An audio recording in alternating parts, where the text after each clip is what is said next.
నా దగ్గరికి ఒక చెల్లి వచ్చింది, మా ముద్దుల చెల్లి.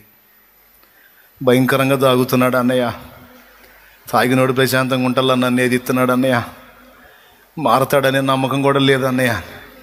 ఎవరి పిచ్చి తల్లి, ఆ తనవాకి తల్లి, ఆయన మారేదేంట్రా? అనేక మందిని మారుస్తాడు, అనేక మందిని రక్షణలో నడిపిస్తాడు తల్లి. అది విశ్వసించుమా, అది విశ్వసించుమా, అది విశ్వసించు, అది విశ్వసించు. వస్తాడు నీ భర్త, సాష్టాంగ పడతాడు, మారతాడు, సాక్షి అవుతాడు, అనేక మందిని రక్షణలో నడిపిస్తాడు. నా తండ్రి చిత్తమైతే దైవ సేవకుడు కూడా అవుతాడు. నువ్వు ఎంతగా విశ్వసించగలుగుతావో అవన్నీ చూస్తావు, అవన్నీ చూస్తావు. నేను చెప్పానా? మర్యాదగా మార్కు సువార్త 11 చూడండి. మీరు ప్రార్థనలో అడుగు వాటిని ఎల్లను పొందుతామా, అది పొందియున్నామో దేవునికి మహిమ కలుగునుగా. ప్రభు నన్ను ముడితే స్వస్థత కాదు, నేను ఆయన్ని ముట్టినా బాగుపడతాను అనుకుందో ఒక ఆమె, 12 ఏళ్ళు క్యాన్సర్ పేషెంట్, అయిపోయి స్వస్థత పొందింది. చెప్పండి, ప్రార్థన ఆలకించి జవాబు ఇచ్చాడనేది నిశ్చయమా? ఏమన్నా ఇంకేమన్నా కావాలా నీకు? నువ్వు ఎంత నిశ్చయమని ఆయన శక్తిని బట్టి నమ్మగలవో అంతగా కార్యాలను పొందుతావు. ఏదైనా ఏదైనా నాకు ఇచ్చిన వాగ్దానం నెరవేర్చాడు లేదా? ఎదుటి వాళ్ళకి సాయం చేసేటట్టు చేశాడా లేదా? సామాన్యమా? నాకు తెలుసు ఆయన అసమాన ధీరుడు, చేసినా చేస్తాడు, ఆయన మామూలుడు కాదని అనుకున్నట్టే చేశాడు ఆయన. వినుకొండ దగ్గర దేవులాడుతున్న ల్యాండ్, మీటింగ్స్ ల్యాండ్, అక్కడ దేవులాడుతా అన్నాను, అజయ్ గారితో అన్నాను. అరే అన్నా కదా, ఏమన్నాను రా? ఇక్కడ దోలాడుతున్నాం కానీ దేవుడు అక్కడే సిద్ధపరిచి ఉంచుతాడు, దేవుడు అక్కడే సమీపంలోనే మన కోసం ఉంచుతాడు అని చెప్పారు. అదిగో ఏడకు పోయి వినుకొండ 100 కిలోమీటర్ల అవతలకు పోయి, ఎక్కడ నీలగంగారం దగ్గరికి పోయి దేవులాడా. వినుకొండ అవతల నీలగంగారం అని ఒకటి ఉంది, ఆ ఊరు కూడా దాటి ఇంకా పైకి పోయా పెద్ద కొండ ఒకటి ఉంటే, కొండ అయితేనే బండ అయితేనే యాడికైనా జనాన్ని పంపిస్తాడు దేవుడు. కానీ మనకంటూ ఒక కొంతైనా సొంత ల్యాండ్ ఉండాలా, లేకపోతే ఎవడేమన్నాడు అనుకుంటూ వస్తున్నారు తడవకొకడు. మనకంటూ ఒక సొంత ల్యాండ్ ఉండాలి అని ఆడకు పోయి దేవులాడా. ఏమండి, 60 కిలోమీటర్ల వినుకొండ, పైన 40 కిలోమీటర్ల నీలగంగారం, ఆ పైన ఊరు 120 కిలోమీటర్లు ఇంచుమించు పోయింది. ఏమండి, 6 కిలోమీటర్లు ఇచ్చాడు.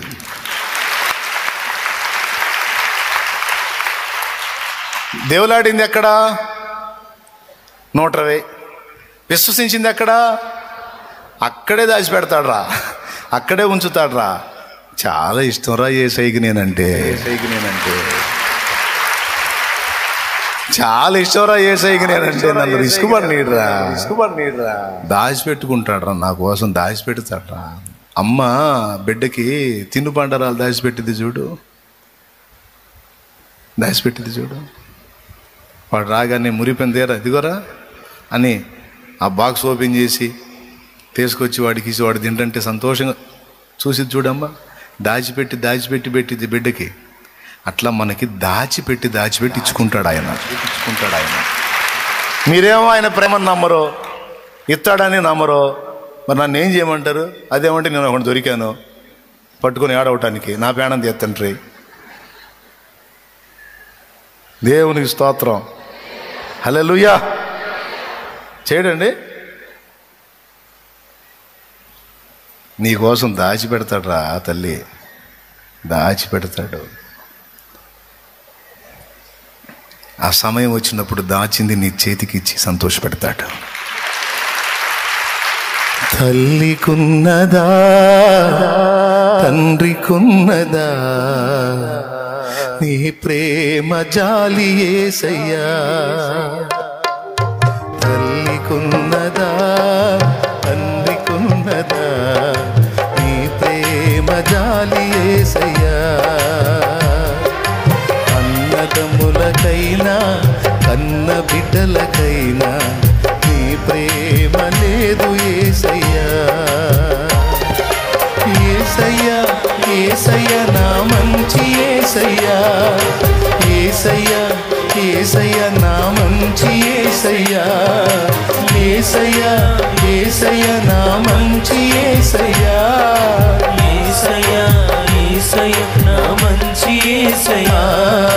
తల్లికున్నదా తండ్రికున్నదా నీ ప్రేమ జాలి ఏసయ్యా,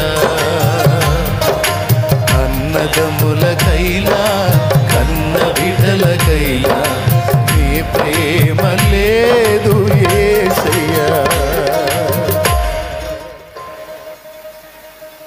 నమ్ముతావా నీకోసం దాచిపెట్టాడని? అంత మంచివాడిని కాదులే అన్నా నేను. నువ్వు ఎదవన్నారు ఎదవైనా సరే, నేను ఎదవన్నారు ఎదవనైనా సరే దాచి పెడతాడు అంతే. ఎందుకంటే ఆయన మనల్ని ప్రేమిస్తాడు, ఆయన మనల్ని ప్రేమిస్తున్నాడు, ఆయన మనల్ని ప్రేమిస్తున్నాడు. ఇది ఆయన ప్రేమ. మనం ప్రేమించాముగా, ఆయన ప్రేమించాడు. నీ ఫీలింగ్ నీకు ఉండొచ్చు నేను పెద్ద ఎదవనని, కానీ ఎదవైనా యేసు రక్తం కిందకి వచ్చావుగా, ఆయన రక్తంలో కడగబడ్డావుగా, పరిశుద్ధపరచబడ్డావుగా, విశ్వసించావుగా. ఇప్పుడు నువ్వు ఆయన కొడుకువే, ఆయన కూతురువే. తల్లి కూడా జాలదా ప్రేమకి, తండ్రి కూడా జాలడా ప్రేమకి. నేను చెప్పింది నిజమో కాదు భవిష్యత్తులో చూస్తావు.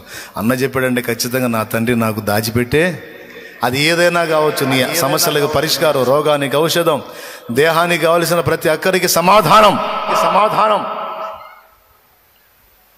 జీవిత భాగస్వామి, ప్రతిదీ ప్రతిదీ ప్రతిదీ ప్రతిదీ ప్రతిదీ. ఎందుకంటే ఆయన నిన్ను ప్రేమిస్తున్నాడు. ఆయన ఒక్కటే చెప్పాడు, నువ్వు అడుగుతున్నావా ప్రార్థనలో అడుగు, నేను ఇచ్చానని నమ్ము, ఇస్తానని కాదు, ఇచ్చేశాను. అందుకే ప్రార్థనలో ఇవన్నీ పొంది ఉన్నామని నమ్ముచున్నాము తండ్రి అంటాను నేను. గుర్తుందా? మన ప్రార్థనకి జవాబిచ్చినందుకు స్తోత్రం చెప్పండి అని చెప్పించాను స్టార్టింగ్లోనే, గుర్తుందా? మనకు వాక్యం పంపుతున్న దేవునికి స్తోత్రం చెప్పమన్నాను, చెప్పారుగా. మరి చెప్పనట్టు చూస్తారు. కాబట్టి ఏం చేయాలి? పొంది ఉన్నామని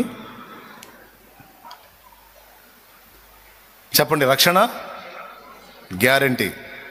రెండవది పరిశుద్ధాత్మ మనలో ఉన్నాడన్నది, ఆత్మ అభిషేకం, ప్రార్థనకు జవాబు, అపరాధములకు క్షమాపణ.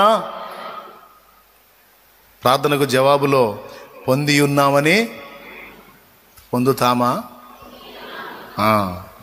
ఎందుకంటే ఈ తాము ఇంతసార్లు ఇన్నిసార్లు దీర్ఘాలు తీసింది పొందుతామనేది మీరు అట్ట అనుకుంటారు కాబట్టి. పొందుతాము కాదు, తోము కాదు, పొంది ఉన్నాం. పొందేశాను, నాకు ఇచ్చాడు, నేను అడిగాను, రిపోర్ట్ రాశాను, ఖచ్చితంగా ఇస్తాడు నా తండ్రి నాకు, ఇస్తాడు నా తండ్రి నాకు. ఎన్ని పొందానో అట్లా. విశ్వాసంతో ప్రార్థన చేసి, విశ్వసించి, మనోనేత్రాలతో చూసి ఎన్నో పొందుకున్నా. ఈ పరిచర్య కూడా అదే విశ్వాస నేత్రాలతో చూశాను. నా తండ్రి అదంతా కూడా నెరవేర్చాడు. నేర్చుకోండి, విశ్వసించడం నేర్చుకోండి, విశ్వాస నేత్రాలతో చూడటం నేర్చుకోండి. తాగుబోతాడా? ఆ తాగుబోతాడే మారి యేసయ్య పాదాల దగ్గర మోకాళ్ళు నీ కన్నీరు గారుస్తున్నాడు చూడు విశ్వాస నేత్రాలతో. ఇలా చేసినందుకు నీకు స్తోత్రం, ఇలా చేసినందుకు నీకు స్తోత్రమనో, నీకు స్తోత్రమనో. అది జరిగిద్దంతే. ఒక తల్లి కూతురు విషయమై పాస్టర్ గారి దగ్గరికి వచ్చి ప్రార్థన చేయమందంట. ఏమన్నా తెలుసా? నా కూతురు చావాలని ప్రార్థన చేయగారందంట. చావాలని ప్రార్థన చేయి, నా కొడుకులు పరువు తీస్తుంది ఆ దుర్మార్గురాలు. చావాలని ప్రార్థన చేయమంటున్నావు తల్లి, ఆ బిడ్డ మారాలని ప్రార్థన చేయొచ్చు కంటే మారదండి, మారదు. 10 సంవత్సరాల నుంచి చేస్తున్నాను ఆ దుష్టురాలి కోసం ప్రార్థన, మారట్లా. మారకపోగా ఎక్కువైపోయింది, మారదు, అది సావాలా, ప్రార్థన చేయాలి. అప్పుడు ఆమె విశ్వాసంలో లోపం ఉన్నట్టు ఆయన కనుగొన్నాడు. ఏంటిది అంటే, ఆమె మోకాళ్ళుని ప్రార్థించే ప్రతిసారి కూడా తన కూతుర్ని ఒక వ్యభిచారిలాగానే చూస్తుంది. నా కూతురయ్యా అనే పేరు ఎత్తినప్పుడల్లా ఆ కూతురు చేసిన పాపాలే చూస్తుంది, ఆ కూతురు జీవించే విచ్చలవిడి జీవితమే చూస్తుంది. అప్పుడు చెప్పాడు, 10 ఏళ్ళు చేసావు, ఇంకొకసారి చేయి ప్రార్థన నా మాట విని. కానీ ఈసారి నువ్వు మోకాళ్ళుని ప్రార్థించినప్పుడు నీ ప్రార్థనకు దేవుడు జవాబిచ్చినట్టు, నీ కుమార్తె మారి దేవుని సంఘంలో పరిచర్య చేస్తున్నట్టు, దేవుని పరిశుద్ధురాలైనట్టు, సిలువ యొద్ద మోకాళ్ళుని కన్నీరు గార్చి ప్రార్థన చేస్తున్నట్టు నీ కూతుర్ని ఒక్కసారి విశ్వాస నేత్రాలతో చూసి, ఇలా నా కుమార్తెను చేసినందుకు నీకు స్తోత్రం అని చెప్పు తల్లి, ఇలా నా బిడ్డను చేసినందుకు నీకు స్తోత్రం అని చెప్పు తల్లి అని ఆమెకు బోధించి పంపాడు ఆ దైవజనుడు. అనతి కాలంలోనే కూతురుతో సహా వచ్చింది సంఘానికి.